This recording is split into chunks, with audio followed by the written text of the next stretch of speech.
All right, hello. Welcome to our kickoff event for FLVC's month-long virtual event series. So I am Rozalind Jester. I'm from Florida Southwestern State College, where I serve as the Assistant Vice President for Strategic Innovation and Online Learning.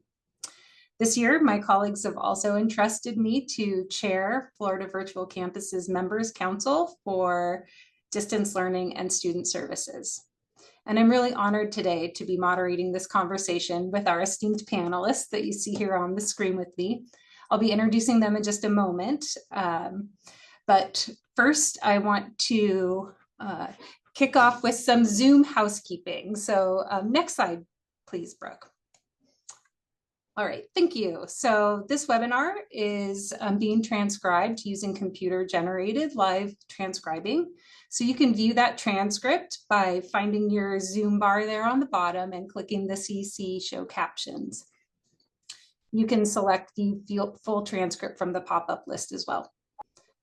We kindly ask that you keep your microphone muted during the panel and submit any questions that you have to the Q&A area. That Q&A button is also found on the bottom of your Zoom screen. And at the end, we'll leave some time in the panel to address your questions. We do encourage you to engage in the chat and share any relevant resources or comments. To enable the chat, please click on that chat icon.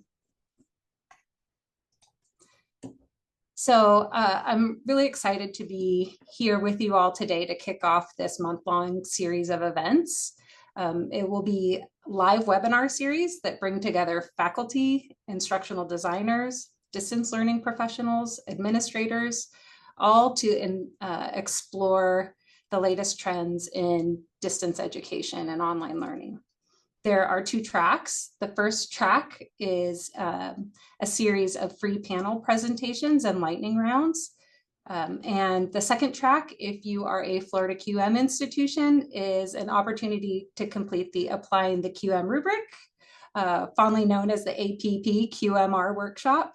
So check out those events on the website at flvc.org/QTL, and you'll find all the details and links to register at that site. Next slide, please, Brooke.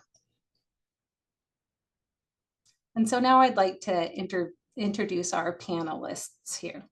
Our first panelist, Shannon Riggs, joins us from Oregon State University eCampus.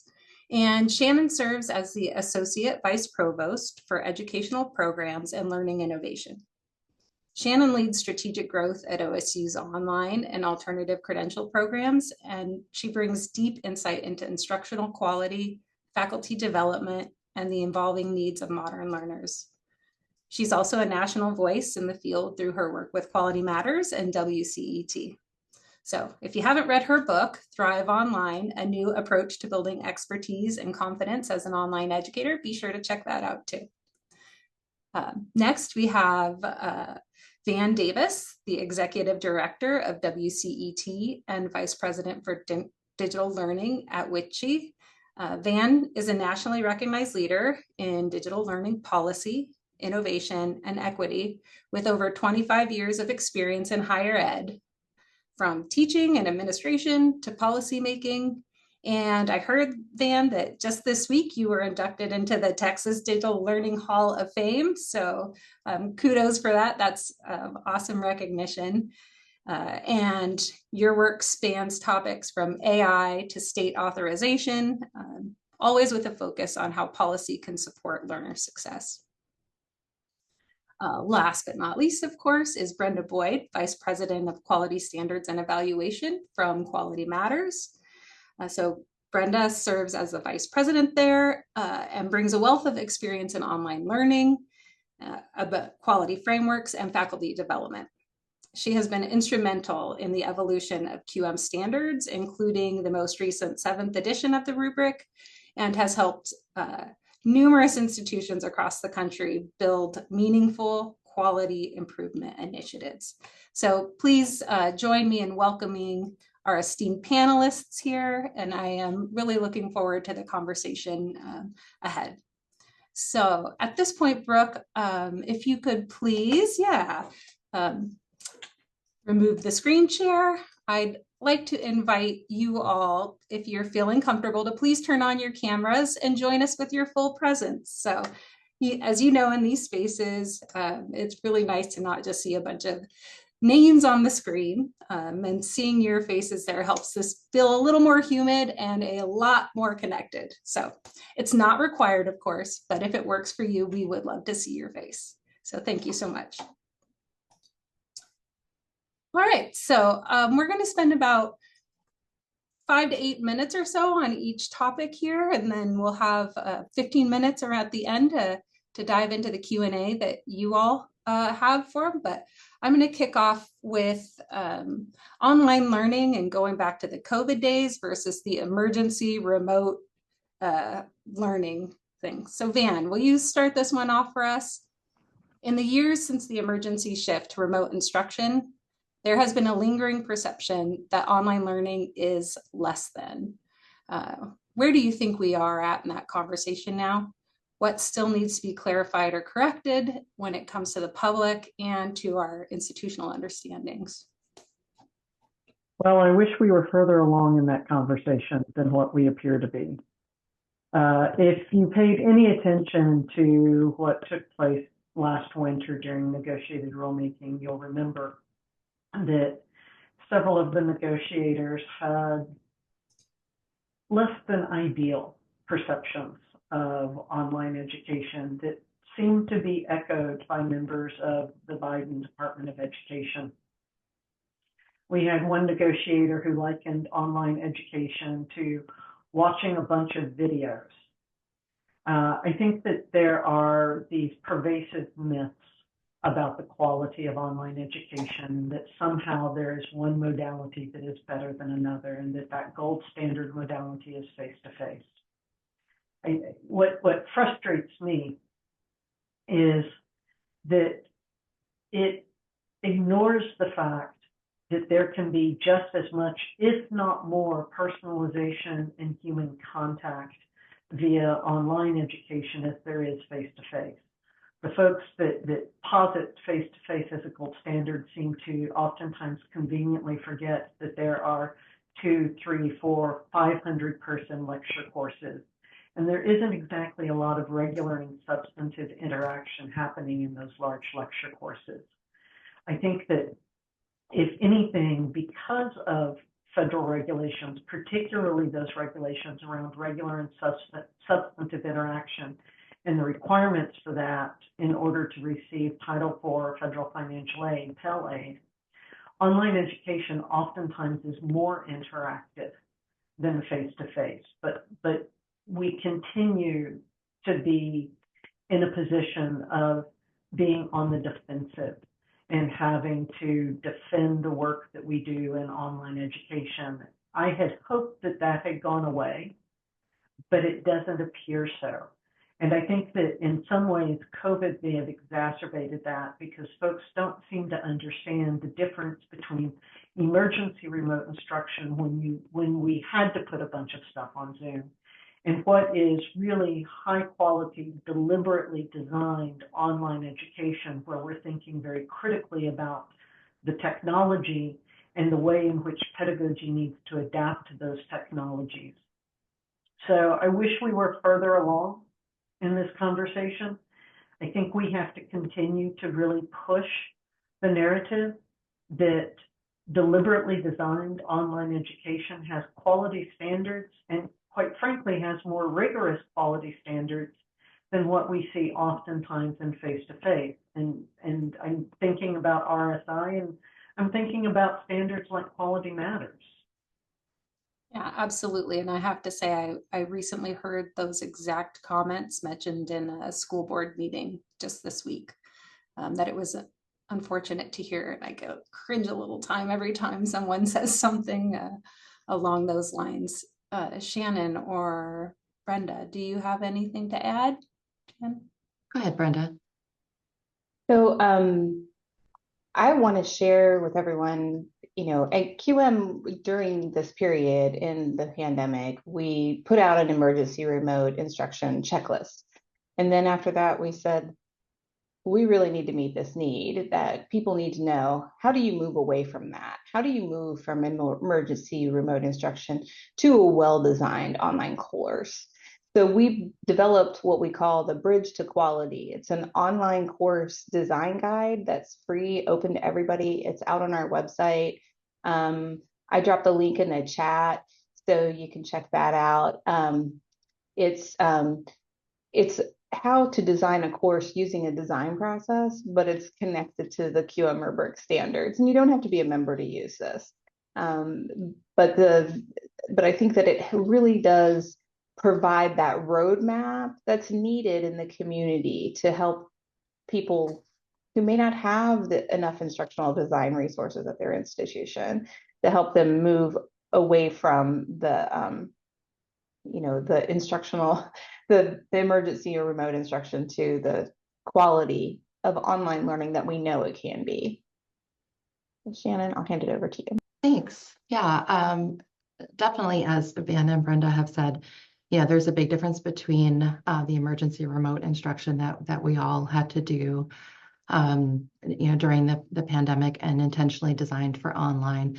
But there's another difference there that I think is important to point out, and it's like the Zoom University kind of model is a synchronous model and really has probably more similarities to on-campus teaching than asynchronous online course design, which there's so much design work that goes into a well-designed asynchronous online course that isn't as relevant for that emergency remote instruction. So I think that's another difference that's important to really identify when people are kind of having these kind of quality conversations. But honestly, I think what happened, during the pandemic is that we were able to make education and so many other things, how we stream our videos, how we receive our meal deliveries, like everything became so much more personalized and customized and flexible. And students saw that flexibility was a possibility, and that they could achieve their goals in flexible ways and do more of what they wanted to with their lives. And I think now the challenge in higher education is to meet that continuing need, because it's not going away. Students are still demanding that flexibility. They're still wanting to access their educational opportunities while still, living in their same town and doing their work and raising their families and, pursuing their other interests and everything. So I think the challenge for higher ed is, how are we going to continue to meet that demand for flexibility? Yeah, absolutely. We know that's what students want at FSW, and it's following the national trends that we've seen. That increase in our enrollment has stuck for online learning, whether synchronously or asynchronously. Yeah. And Rozalind, I would just add one thing in terms of how we get past these myths. I think the way that we begin to get past these pervasive myths is through research, but it has to be good research. The problem is we have seen some incredibly shoddy research about online education come out in the last 2 or 3 years since COVID. And it's poorly designed. The conclusions are poorly made. The entire research starts with the supposition that online education is inferior to face-to-face. And rather than starting with the supposition that the research ought to tell us what's going on. So I think the way that we get out of this is we do really good research that takes into consideration student differences, that takes into consideration modality differences, that takes into consideration professional development. But we haven't seen that yet. And I think that's unfortunate, because that could be a way forward in terms of getting past these myths. All right, you hear that, everyone out there in the audience? We need to design some really good research project around and gather that data to help tell our story. I just popped a link in the chat. That's a good resource for when you're looking for this kind of research.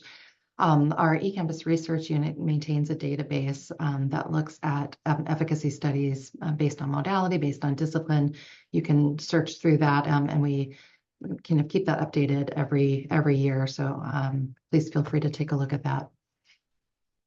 Fabulous. Thanks for sharing those resources. So a nice segue into the faculty preparation and professional development topic. Shannon, many institutions now have some form of required development required for online teaching. What progress have you seen in this area, and what challenges or opportunities are emerging as expectations for offering those flexible learning opportunities continue to grow? Yeah, I've been at Oregon State for about, it'll be 14 years, I think, this May. And we've had just tremendous growth in that, leading up to that and up till today. And I've seen such a shift in our organizational culture around that faculty development piece for online education. When I first started, we were really small. We had just a few programs. We didn't really have the formal training or kind of systems and processes, or like an online course development process in place. And so we developed that as a team over time, and got to a point where that was, and of course that's always a hard thing to introduce, a new requirement. Faculty are busy, they're doing a lot of things, so it's always hard to bring something else in. But we worked really hard to make the training feel really useful and beneficial for faculty. And so we made it really applied. We provided a stipend for the training, and we made it part of our online course development process. And so it was, when you are developing an online course, this is just how we're going to do it. And faculty really received it well, and that goes a long way. The faculty found it useful, and that word of mouth kind of helped. What was interesting, we grounded a lot of our original training on what we learned from Quality Matters and the Quality Matters rubric, and they do such a great job of defining those research-based, evidence-based design standards. But we were really careful back in the day not to talk about online teaching, because we thought that's the purview of the faculty. We are not going to talk about how to teach or anything like that. We're just going to focus on design, because that's our purview. And we built such a culture of value around that professional development and collaboration with instructional designers that became really part of the fabric of how we operate. And we got to a point where we started hearing from individual faculty, from departments about, well, that's great for course design, but then we need more support for the online teaching. Like, what are the standards that paint a picture of, Quality Matters rubric does such a great picture of painting a picture of what quality online course design looks like. We really needed a tool that could paint a picture of what does quality online teaching look like. And so we kind of pulled our team together and created eCampus online teaching principles. And we really modeled it after Quality Matters, and tried to make the principles broad enough that they could fit any number of disciplines at any level, from, first-year freshman to graduate studies, evidence-based, but also not so prescriptive that there isn't room for faculty to teach their courses in the way that they want to teach their courses. It was interesting to see how those, and we wove those principles into all of our trainings and how we talk about good teaching. And when we looked at what our experience was introducing training to begin with early on, it was a struggle, and we did it. But then the second wave of training, it was so easy to introduce, because our organizational culture had really embraced that development. We built those relationships. And so now it's very easily become part of how we do things.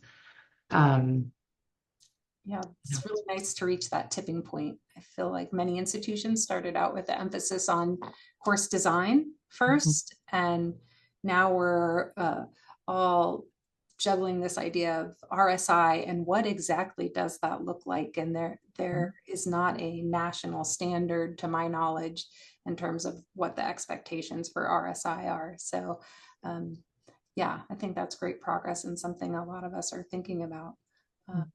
Brenda or Van, you want to comment here? So QM, actually, we have our first and only endorsement to date is of the OSU eCampus online teaching principles. They were so well done that, we thought, well, we can point to the good work that Oregon State's doing because we don't have to reinvent the wheel, because QM's interest is in telling anyone how to teach their course.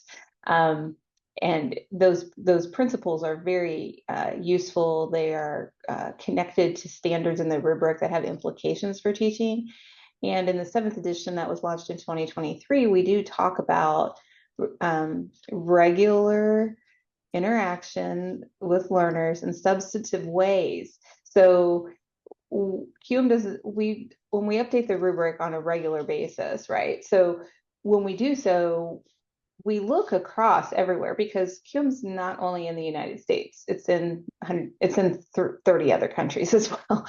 So one American requirement is, it's grounded in good teaching, right? That you want to regularly interact with your learners. So we wrote that standard in the annotation in ways that point to how you actually can do these things in your online course. So, I think too that, we did see a huge rush, right, during the pandemic to get everybody up to speed on how to teach online.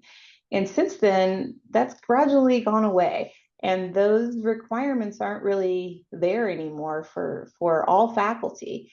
Now it's just like if you teach in an online program or if you teach in this particular department, perhaps.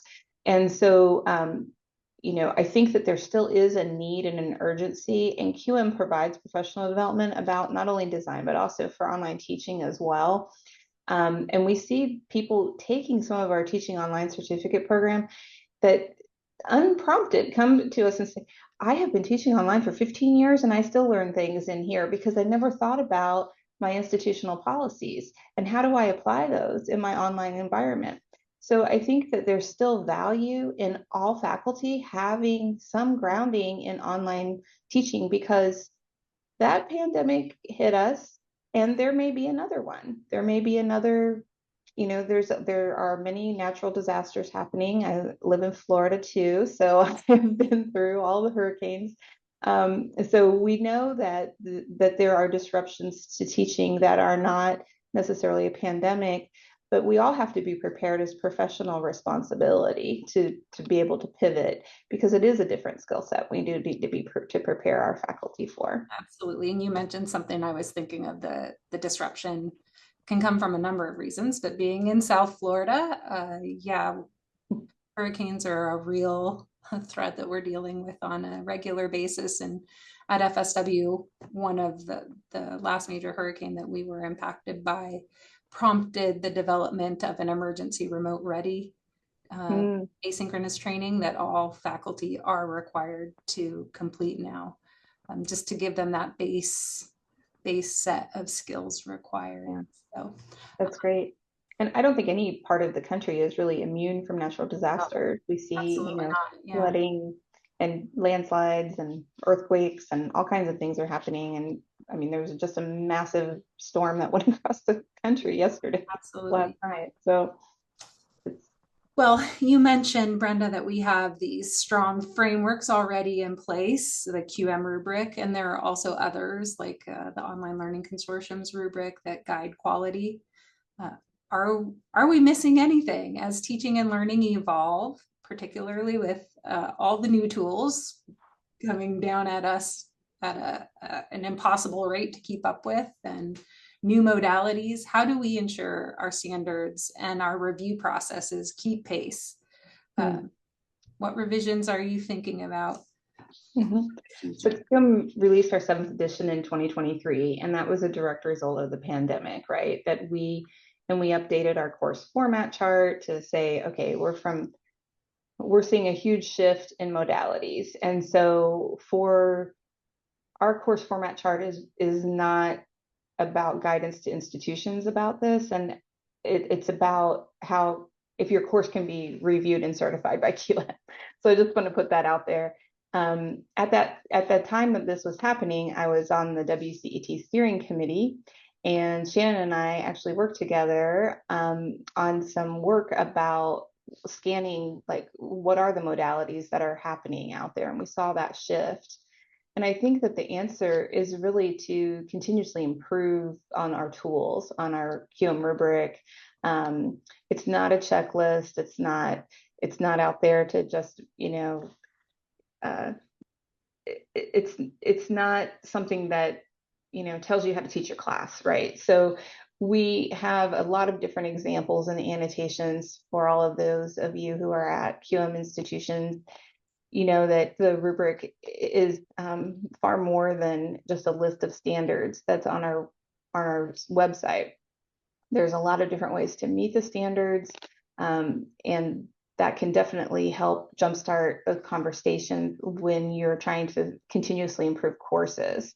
And so I think, we involve the community. It's not me and Bethany sitting in a room figuring out what to say.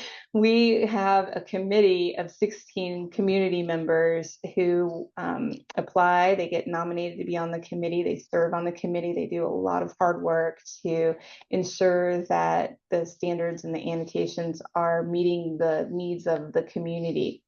So we released the rubric in 23, and about 3 months later, this generative AI just exploded, right? So we recognize that the QM rubric talks about technology, and AI is a technology, and we still have to let learners know, can they use AI in their courses? How can they use it? How do they uphold academic integrity in their assessments? AI is part of that, right? So while we may not have it written out specifically, we are working on some guidance, though, to the field about AI and how it connects to some of the QM standards.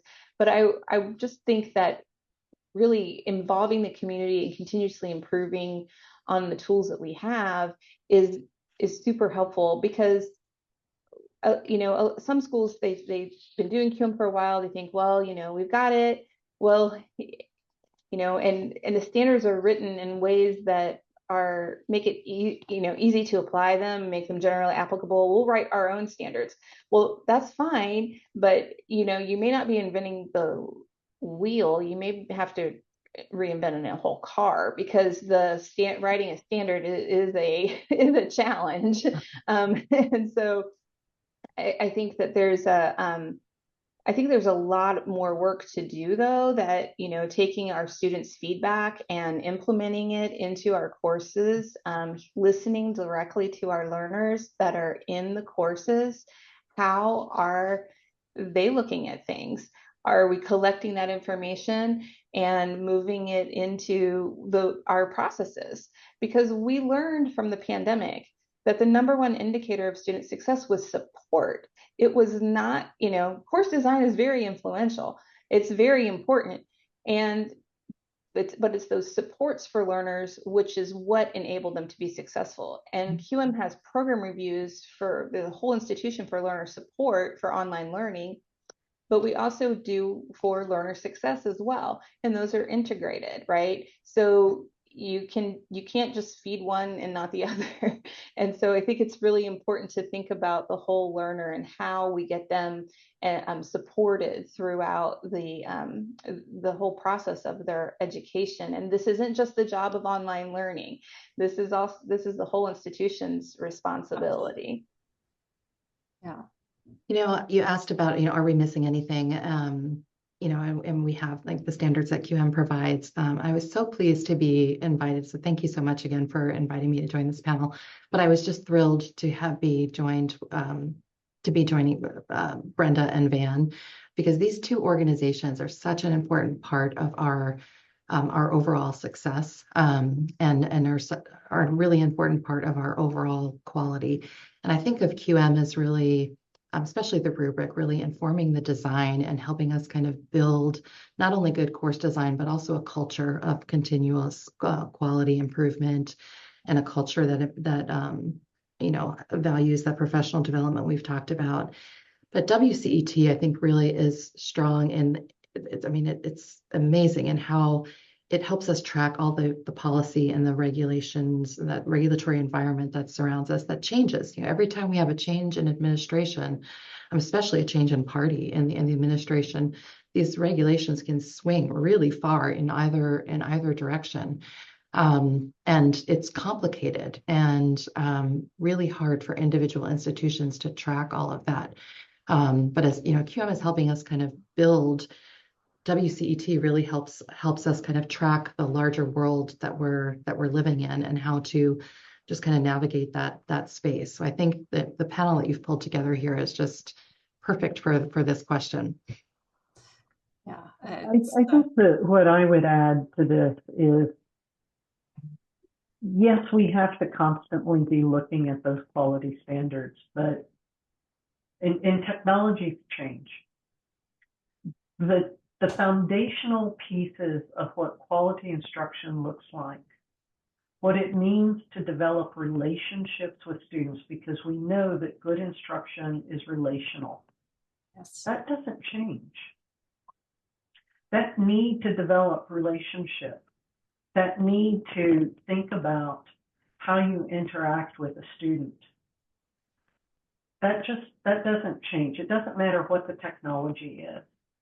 So I think that yes, we have to revisit our quality standards within the context of changing technologies, but the foundation of those standards doesn't have to change.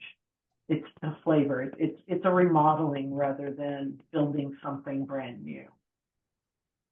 No, that makes perfect sense. That is the basis of it all. So thinking about the changing technology, and Brenda, you mentioned AI. Van, this is one of your areas of expertise. It is certainly changing how we think about content delivery, how we think about interacting with our students, definitely how we are doing assessment. Do you think AI is hindering our pursuit of quality or helping in online learning? And how do we balance innovation while maintaining consistency and academic rigor? I don't know that AI intrinsically is helping or hurting us. It's how we leverage it and how we use it that's going to depend upon whether it helps or hurts us. We have to be very clear and very consistent in understanding that there are limitations to the outputs of AI. There are limitations around quality. We know that these systems hallucinate. There are limitations around bias. We know that algorithmic bias exists and impacts the outputs. We know that these systems sometimes are really good at making stuff up and doing it really, really convincingly. Absolutely.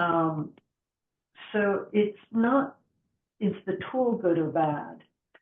It's how are we leveraging those tools? How are we using it? The other thing that I think that we have to be really mindful of, both as professionals in the field, but also as we work with students, is this tendency for cognitive offloading that we're seeing with AI, more so than what I think we've seen with other technologies in the past. We're starting to see studies that are indicating that folks are much more willing to accept what particularly what generative AI produces, without changing that output, without revising and adapting that output, and without thinking critically about that output. So I think that it's going to be really crucial for us as we integrate AI into the course development and teaching, that we also think about the output of AI, and is it high quality? Is it giving us something that we want it to give us, or is it giving us crap? And then the other thing that I think we have to be mindful of, and that we have to model for our students, is transparency. We have to have good ethical and responsible use guidelines in place. And there are some good models out there for what that looks like. But one of the really critical pieces of those guardrails needs to be around transparency. We need to be transparent with each other when we're using it, and we need to be transparent with our students, particularly if we're going to expect our students to be transparent with us when they use it. So I think that AI can help us in a lot of ways, but just like any technology, in fact, probably more than other technologies, there is a potential there for harm that we have to be mindful of and have to place the appropriate guardrails around so that we do no harm, and we use this technology for good, and we don't see that cognitive offloading, we don't see poor quality materials being developed. Yeah, we know that cognitive load is an issue in online courses, and making sure that students are not overwhelmed with the sheer volume of content that we can possibly add, and that it is very intentional. Yeah, thanks for sharing those insights. I've been thinking about agentic AI and what does that mean for online learning. So those are things I think coming our way that we need to be prepared for. Shannon or Brenda, did you want to add any comments about your work around AI within your organizations? I could go, and Shannon, I don't know if you want to add something too, but we have QM is we're involved in a grant funded project with San Jose State University to kind of look across how do we use AI to help us with teaching and learning. And so it's a really exciting project, and I think that we have a few irons in the fire. At our conference last year, we heard a lot from our community. They want to use AI to help with course review, and kind of lightening the load of the reviewer. But we think that it's important that we always have a human in the mix, that there can't be just like a bot crawling into your course. But we also have to think too about, how we're doing online learning, right? Like, and how we are structuring it. And are there different ways that we could conceptualize online learning because of these agentic AI, where those agents can come in, and I'm sure everyone on this call's read the stories about how there's agents that can go in and take a whole online course for you and finish it in an hour or however long. And so, but you said something earlier, Roz, about how, cognitive load is a thing, like we're throwing everything in the kitchen sink in this course.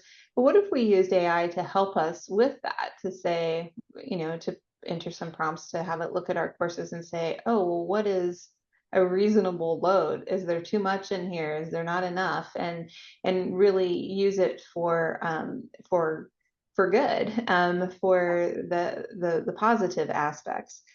I think that AI is a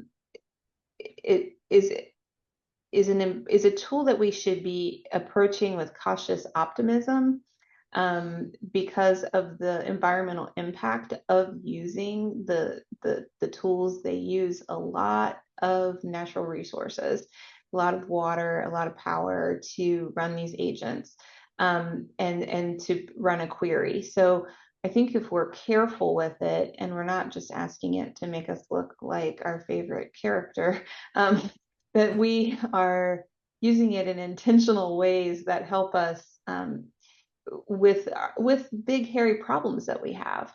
And it's not going to be perfect. We still are smarter than AI, and we still have to put our own spin on the things that it may prompt us with. So, I've seen people say, I don't need AI to come in and make my artwork. I need it to come do my dishes. So. Yeah, the possibilities are endless, really, with the ways that we can apply AI to help improve online learning, and that's what excites me personally. Mm-hmm. I want to make sure that we have some time at the end for audience questions, so I'm gonna move on a little bit. And Shannon, I'm curious your thoughts about online enrollment continuing to grow. And I think in many of our institutions, that's happening without even any targeted initiatives. And so how have you seen institutions adapting to maintain quality at scale? And is there any secret sauce strategies or lessons that you've learned that might help others on this webinar help prepare for what's coming next? Yeah, I feel like I've spent my career in developing ways to either assure quality and online education or at varying degrees of scale. And how do we do more, do it better?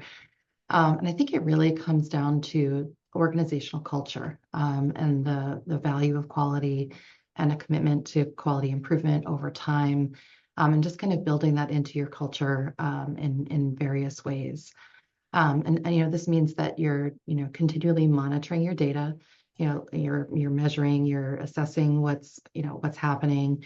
You're listening to faculty, listening to students about what their experience is and what they want, what they need, what works for them. It's the research that's involved with all of that.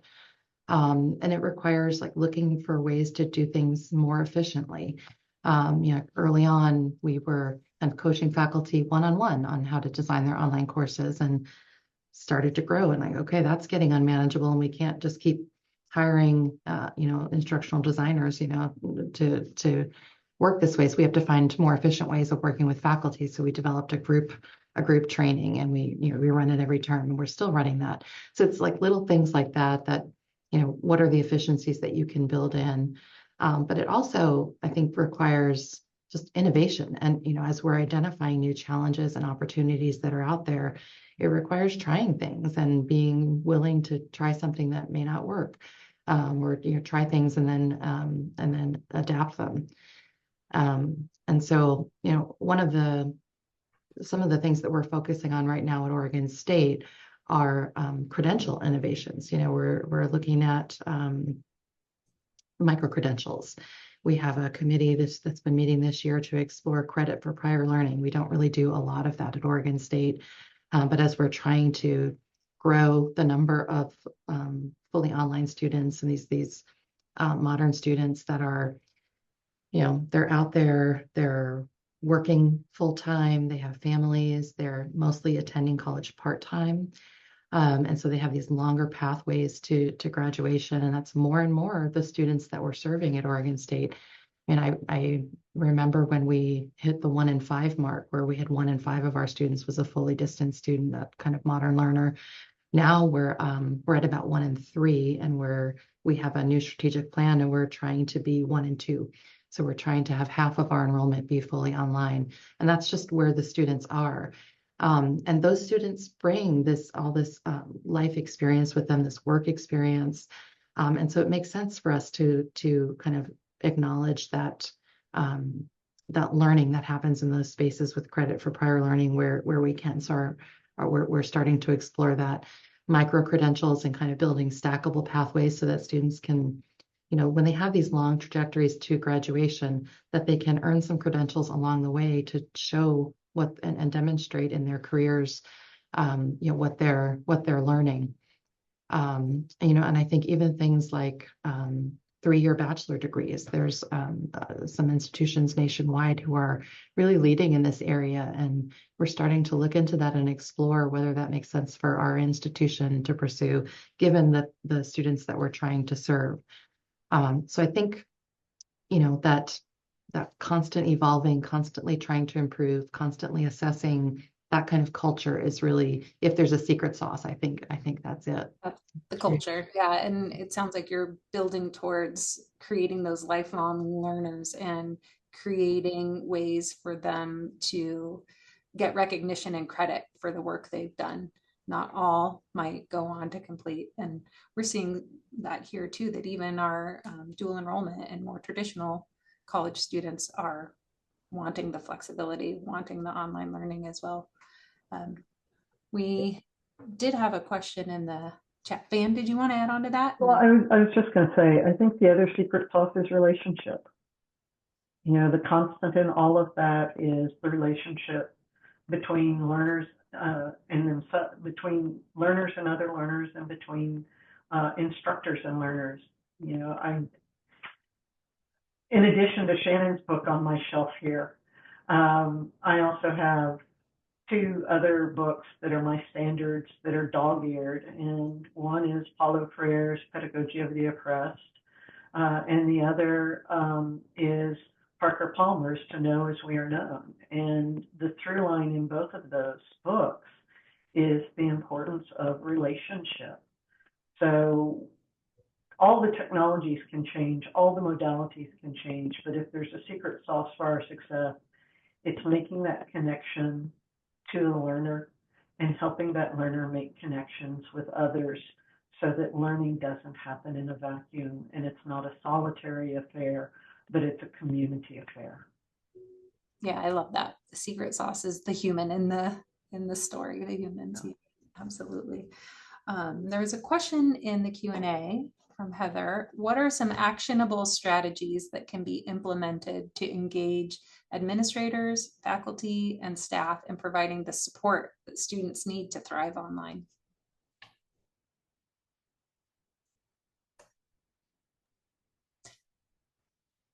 Yeah, I think there's so many different ways, but I think really appreciating the fact that, I mean, I can speak to our own institutional kind of situation. Everything that we do is in partnership with an academic college. And so we don't own the curriculum, we don't hire the faculty directly in our division, but we work together with an academic college to bring degree programs online.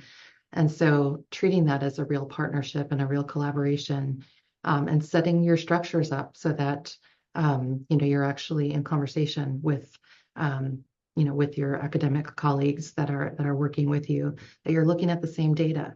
When you see something concerning, that you bring it together, that you're tracking your enrollment over time, you're tracking your student success metrics over time, you're tracking your course quality kind of metrics over time, that you're just constantly looking at that together. And that really just builds that organizational culture of, we're all measuring and assessing and, working together toward these common goals. I'm curious to hear what my colleagues would add to that. I think the data piece is right on the nose and is really critical. What speaks louder than almost anything else, I think, with administrators, and I say this as a recovering administrator, is data. It's being able to walk in with evidence that this is the direction that we should go. Here's the reason why we should do it. And that reason is student success and efficiency. And being able to make those cases and support those cases is going to speak volumes. You're going to be speaking their language if you do that. And I would just echo, having those metrics. I mean, Shannon and Oregon State have done a phenomenal job of identifying the important metrics for them and to follow those over time, right? So I heard her say earlier, we had 1 in 5 learners online. Now we have 1 in 3. We're going for 1 in 2. So if your institution doesn't have goals, I mean, there's an urgency in higher education right now because of the falling enrollment in the face-to-face. Online is growing.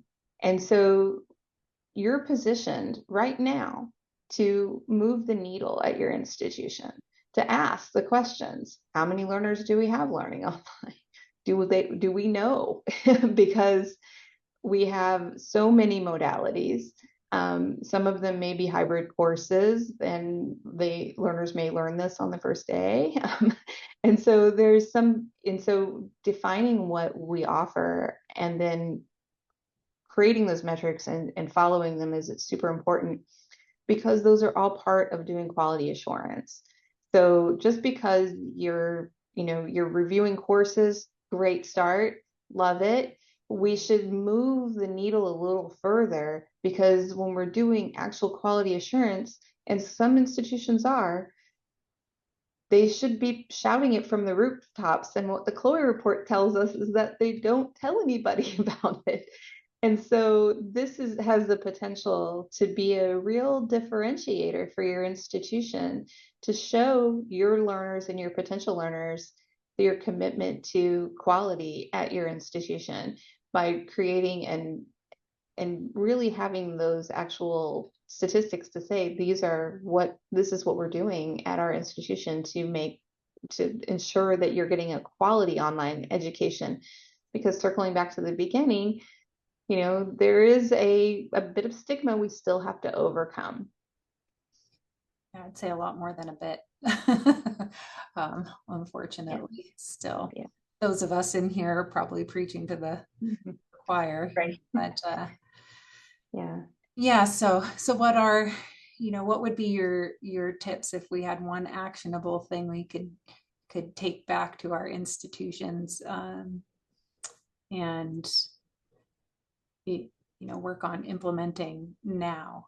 I know I'm hearing that the human is the secret sauce, that we have to build the culture of quality that respects and understands the value of online learning. And so if you're at an institution that isn't fitting into that picture, that framework, what is one thing that the folks on this call could do? I think two things. I think one is collect data, because that's going to be the key to understanding when you're hitting the mark and when you're missing the mark. But the second thing that I think you can do is you can incentivize professional development. I think it's incredible that Oregon State's able to provide a stipend. I also recognize, having spent most of my teaching career at a small HBCU, that many institutions aren't going to have that luxury. But there are other ways to incentivize professional development. You can make it part of the promotion and tenure review process. So I think collect the data, use them, but also incentivize professional development so that folks understand the importance of it and they're rewarded for doing it. Yeah, I love that. And if you can't give money, what are some other creative ways you can incentivize it? Did anyone want to add to that? I see Dr. Opper has a question in the chat here. Could you describe an example of one of the most amazing courses you've ever seen? One that exemplified the definition of a quality online course. I can speak to the course that jumps to mind for me. There's so many that I could talk about, but I'm always so impressed with our introductory biology series at Oregon State, the online biology. The faculty have just been so engaged with developing really high quality and engaging, really a focus on engagement. So they worked with our team to develop a virtual microscope, where students can actually, maneuver the microscope and look at different slides and then do their lab reports, and just as they would if they were on campus. And it took so much development time to work on that, but they were really committed to giving students that experience. But they also, they use educational technologies like Perceptive, and they have their biology students doing a lot of writing in the course, which the students don't always love, but the researchers, and they evaluate and do research with their courses. But it shows that they actually do say that it actually made me learn more going through this process and this kind of calibrated peer review process that they go through. So it's kind of being willing to get in there and that, kind of making students do those things that maybe aren't their favorite, but that actually work, So like I could say the same thing about collaborative learning. The faculty who really, spend time designing collaborative learning experiences that can work in an online asynchronous class. That takes a lot of design effort and a lot of classroom management for a faculty member to pull off well. But there's so much benefit for students. We know it's a high impact practice, and there's so much benefit when we can actually do that and do it well. You can't just say do it and the students are going to do it. There's a lot of design challenges there. That's a big part of asynchronous online education is that design challenge. How do we design it in a way that it's actually going to achieve that desired effect? But those are the kinds of examples that I would point to. Yeah, that sounds exciting as a biology background here. Brenda, how about you? Well, I wish I could answer this question, but I don't actually get to see very many courses.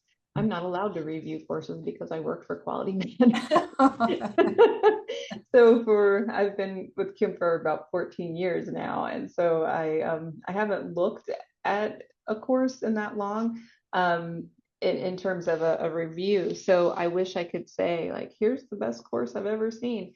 But I will share that I'm doing Duolingo, and it is so fascinating to me because it is going to put the words in front of me that I have and that I need to know, and keeps on doing it.